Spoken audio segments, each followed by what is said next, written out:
माझ्या भावाचे लग्न तर निर्विघ्नपणे पार पडलेले आहेत, कुठलीही अडचण न येता. आणि खरोखरच खूप छान लग्न झालं त्याचं. त्यानंतर आम्हाला दुसऱ्या दिवशी जायचं होतं माझ्या मावस बहिणीच्या मुलाच्या लग्नासाठी.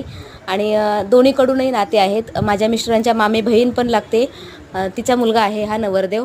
त्यासाठी आम्हाला जायचं होतं लग्नासाठी. मी, आई, बाबा, सम्राट आणि माझ्या बहिणीची मुलगी पिहू, आम्ही सर्वजण गेलो होतो लग्नासाठी. त्यानंतर आम्हाला इथे बसस्टॉपमध्ये बराच वेळ बसल्यानंतर बस आलेली आहे. आणि माझ्या भावाचं लग्न झालं त्या दिवशीपासून तर पाऊस गायबच झाला होता आणि छान वाटत होतं. गरमी तर होत होती पण छान वाटत होतं. त्यानंतर आम्ही इथे पोहोचलो आहेत गार्डनमध्ये. त्या ठिकाणी लग्न सोहळा पार पडणार होता आणि तुम्ही बघू शकता किती छान असं ते डेकोरेशन केलेलं आहे. आणि मला वाटतं हॉलमध्ये करण्यापेक्षा असं मोकळ्या जागेमध्ये गार्डनमध्ये केलेलं लग्न कधीही चांगलं, खूप छान वाटतं. नवरदेव आणि नवरी दोघेही खूप खूप खूप सुंदर आहेत आणि दोघांचा नंबर एक जोडा आहे. खूप छान दिसते ही जोडी. आणि अशा पद्धतीने ते मंगल परिणय सोहळा जो आहे तो संपन्न झालेला आहे.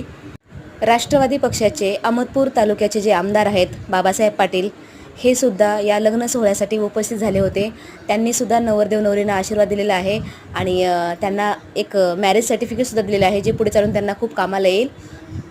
त्यानंतर इथे आम्ही जेवण वगैरे करून सर्व कार्यक्रम आटोपून सर्व पाहुण्यांची भेटगाठ घेऊन आम्ही इथं गेलो रस प्यायला. कारण ऊन असल्यामुळे खरंच खूप गरम होत होतं, त्यामुळे ते उसाचा रस घेतलेला आहे.